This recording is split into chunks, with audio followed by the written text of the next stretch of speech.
I disagree doon sa nadagdagan ng exemption. Bakit? Nagtsatsaga kami doon sa hindi busway. Di agahan mo alis. Di ba? Bakit kakaroon sila ng exemption? I drive myself every day. So I know how it is. You know? So agahan mo, lakad mo.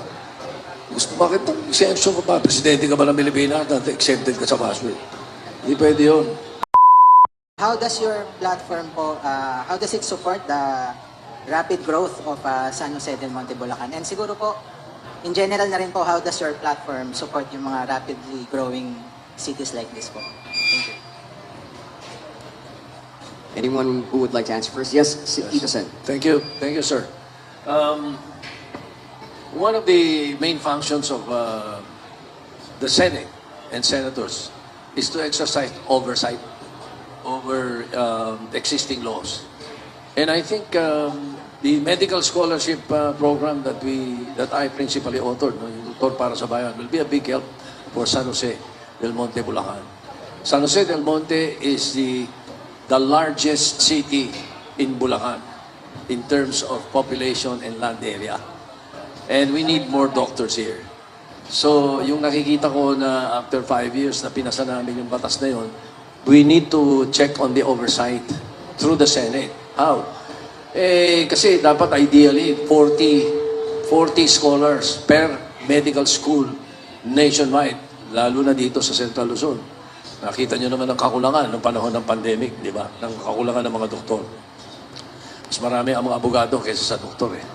Ngayon, ang kailangan dito, hindi pa pwedeng, kung ideally 40, ang nangyayari itong taon lang na ito, 24 eh.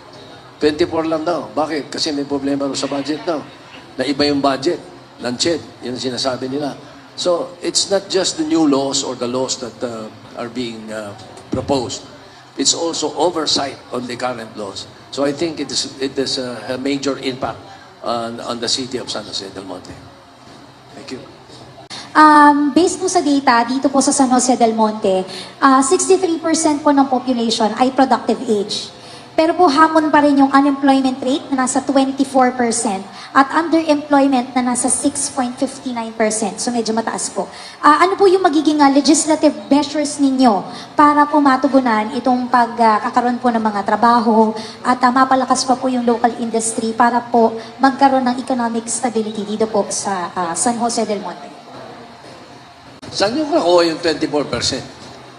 Yung Parang part po nung 63. Ano yung base? Yung 63 Anong po base na na... ginamit nyo? Baka sinama ninyo pati yung mga hindi productive age. Yung 63% po na productive age, yung employable, doon po yung 24 po. Yes po. Talaga? So medyo Baka hindi mataas magustuhan po. ni Mayor at saka ni Congresswoman yung taas yung numero na yun. Yes, it's alarming. So medyo tingin namin, iba yung base na ginamit. May umaaray ho yung marami sa ating mga kababayan tungkol sa mataas na presyo ng mga bilihin. Dito sa hanin ng alyansa, ano yung nakikita nyong maaring gawin?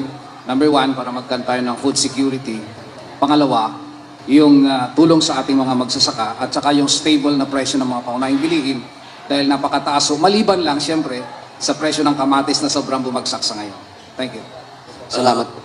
Sapul na sapul yun doon sa number 1 programa namin pagdating sa food security. Government must buy 50% of all the outputs of all farmers and fisherfolk in the country at their farm gate price. Doon, kahit sino magsasaka sabi mo, pag sinabi mo yan, hindi maring hindi matuwa. Pinag-aralan namin yan eh. Meron akong statistics yan eh. Katulong ko yung isang malaking korporasyon sa Pilipinas na nag-aaral niyan, yung proposal na yan. If we do that, and we can do that, we can try to legislate it. If it's necessary, but the executive action can be good enough. If we do that, sigurado, sapul yung sinasabi natin. Basta food security prices will not be this high. It might even go lower. Thank you. Before I proceed to my real question, I just would like to follow up kasi napakaganda po ng mga binabanggit niyo tungkol sa food security at mga programa para sa pagpapababa ng halaga ng presyo ng mga pangunahing bilihin. Isa po kasi sa mga pangako ng Administrasyong Marcos nung sila po ay tumakbo ay mapababa sa 20 pesos yung bigas. Dito po ba sa mga programang binanggit niyo ay posible po nating maabot yon sa mga programang inyo pong ipatutupad kung kayo po ay mahalal bilang mga senador. And also, just to proceed to my question on a national scale, I also understand that a lot of you have been doing efforts, a lot of efforts with regards to the West Philippine Sea. But if you get elected as senators, how else will you work towards creating a clearer and stronger law to protect our territory and the Filipino fishermen amidst the ongoing tension in the West Philippine Sea? Ano po yung mga key provisions na lalamanin ng mga batas na ito? And aside from the diplomatic measures that are usually our only resort, meron pa po ba tayong magagawa? So, rice and the West Philippine Sea.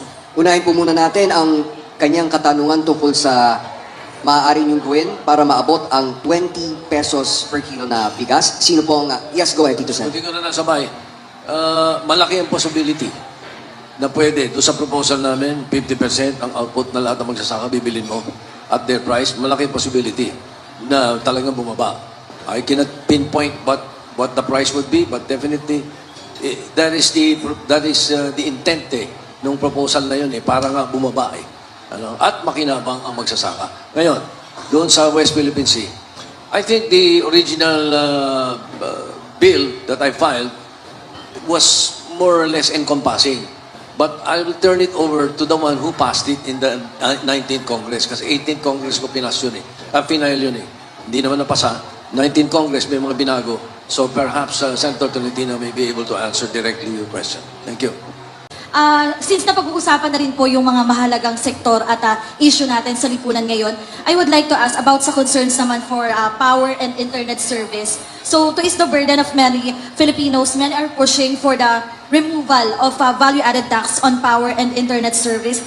May I get your thoughts po about this? Lalo na kung sakali din naman ay syempre andyan din yung impact nito sa government revenues. We'll have to study the effects. Ako si anti-tax ako Mahirap sagutin basta-basta because if you recall, in my length of stay in the Senate, hindi lang naman importante paggawa mo ng batas Importante yung voting record mo.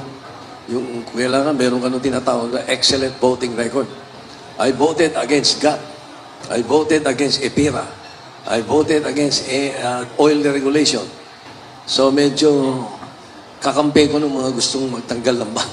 Pero pag-aralan muna natin, ayaw magsalita na tapos pagdating sa issue na Yung usap-usapan po ngayon recently is yung nangyari sa EDSA Busway and yung mga pagdadagdag ng exemptions. Sabi po ni PNP Chief Marbel kung kakausapin niya yung MMDA. But for you po, anong stand nyo dito sa adding exemptions sa paggamit ng EDSA Busway? And ano po yung siguro a commitment nyo sa Filipino public sa galing manalo po kayo na pagdating po dito sa EDSA Busway na mainit din talaga sa taong bayan? I disagree doon sa nadagdagan ng exemption. Bakit? Magtsatsaga kami doon sa hindi busway. Di agahan mo alis. Di ba? Bakit kakaroon sila ng exemption? I drive myself every day. So I know how it is. So agahan mo, lakad mo. Bakit itong exemption ko pa? Presidente ka ba ng Pilipinas? Exempted ka sa busway. Hindi pwede yun. Thank you po, Tito Sen. Umani naman ito ng iba't ibang reaksyon mula sa ating mga netizens. Ayon kay JM Marshall, so pag may emergency meeting ang mga pumapasok sa opisina pwede din sila dumaan sa busway o entitled lang talaga tong PNP chief. Pahayag naman ni Andel Atis, kita nyo na, paghanay nila ang nakagawa ng mali, gagawa ng palusot. Ang mali ay mali, sundin ang batas para lahat po tayo maging disiplinado. At ito naman ang saloobin mula sa ating kababayan na si Rodel Aristetiles. Humingi ka na lang kasi ng public apology chief at aminin mo ang pagkakamali mo. Uminit tuloy ang ulo ni Tito Soto sa'yo. Mga kababayan, feel free to comment below para maglabas ng saloobin sa balitang ito.